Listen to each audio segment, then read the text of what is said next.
प्युठान जिल्लाकै सबैभन्दा अग्लो शिखर कोठीभिर चढ्न जाने क्रममा त्यहाँको प्राकृतिक वातावरण र भौगोलिक बनावट अत्यन्तै मन परेर आफ्नो मोबाइलबाट भिडियो खिच्दै मेरो आफ्नो काइलो बुवासँग जाँदै थिएँ। अचानक हेर्ने कथाको 145औं भागको जङ्गलका दुई फुल शीर्षक कथाको दुई फुल मध्ये एक फुलसँग हाम्रो जम्का भेट भयो। लोकल भैँसी डरा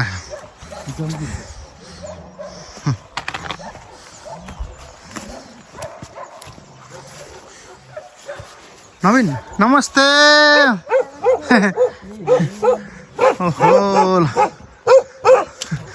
कुकुरले टोक्छ ए बान्नु भएछ ए आउन मिल्यो नि यताबाट होइन। कति वर्ष पुग्नु भयो हजुर? हजुर हजुर तगडा हुनुहुन्न रहेछ हजुर। कति साले हुनुहुन्छ हजुर? ए हो ए भुल्नु भयो बिचरा हो हजुर।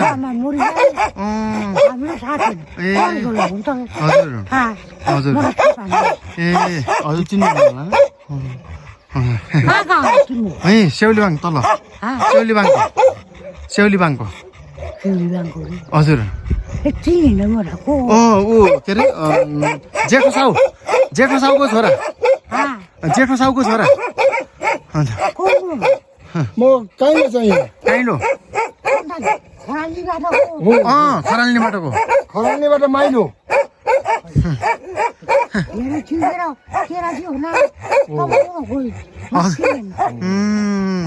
म चिन्दिनँ पहिला चिनाउने चिन्दिनँ।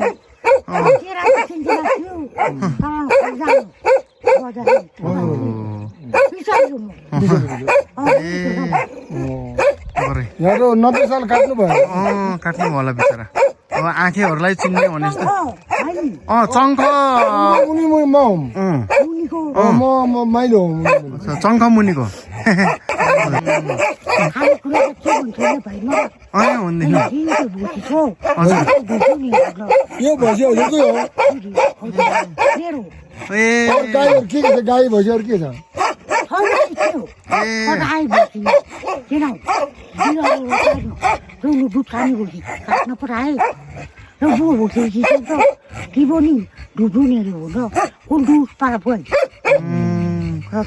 एक्लै बस्नुहुन्छ यहाँ? एक्लै ए बहिनी हुनुहुन्छ? ए हजुर हजुर हजुर। ल राम्रोसँग बस्नुहोस् है यहाँ।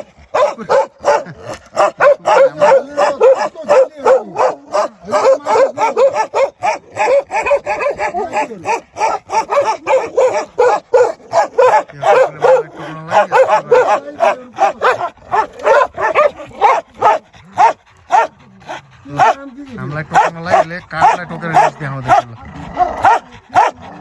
काठलाई टोकेर देखायो। यति साह्रो वफादार हुन्छ बिहा नभएको होइन र हजुरको? बिहा नभएको कि हजुर? बिहा नगरेर बस्नुभएको हजुर?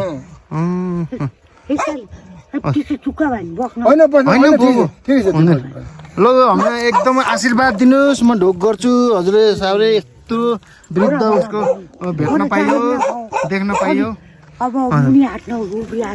हजुर हजुर त्यही त हजुर। कति 3 भाइ कति थियो नि? 4 भाइ सबै बिते। 4 भाइ 4 बहिनी। हजुर बुहारी मरो जेठो भाइ मरेको हो। माइलो भाइ मरो यहीको साइलो भाइ तिमी सबै मरे छैन। यस्तो गर्यो नि अब बाँच्नु पर्ने होइन भगवान्ले सबै लग्यो। किन हट्टिदियो मर के गर्ने? काल नआयो के गर्ने? कहाँ तक लेखेको छ? कहाँ जानु? अब कहाँ जानु लेखेको छ? हजुर गर्नु छैन हिँड्न छैन यिनी ठसाना चार्ने नहुने। अब पैसा दिएर लुग्न गरिदियो बाबु बिचरा हुन्छ दिदी है। कता गयो हामी यही बस्छौँ अहिले। अहिले आन्छौँ है बस्छौँ अहिले आन्छौँ। हजुर आज आउनुहुन्न हामी अहिले राति कोठी जान्छौँ भोलि बिहान फर्किन्छौँ हजुर हजुर भोलि बिहान फर्किन्छौँ हजुरलाई भेटेर जान्छौँ हजुर ल हुन्छ राम्रोसँग बस्नुहोस् है हजुर हुन्छ ल बाख्रा पनि भेट्छ त्यो कुकुरले त्यो टोकेको रिसले हजुर ओ हजुर हो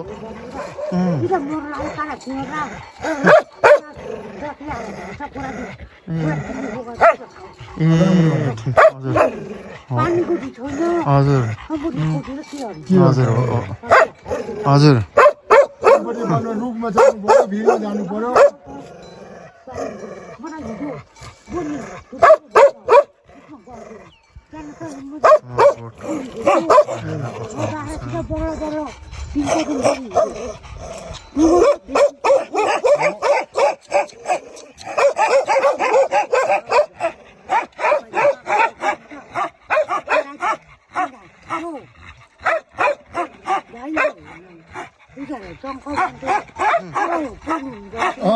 पल्लो भने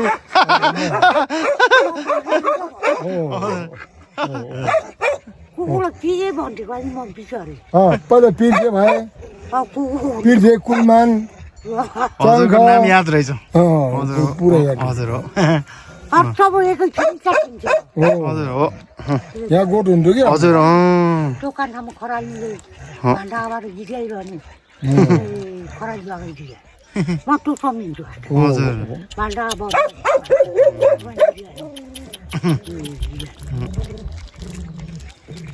रिसले डरा राम राम राम डरा हजुर हो कति रिस होला यसलाई यिनीहरूले खामा त हो यिनीहरूले रिस देखाएको यसरी ल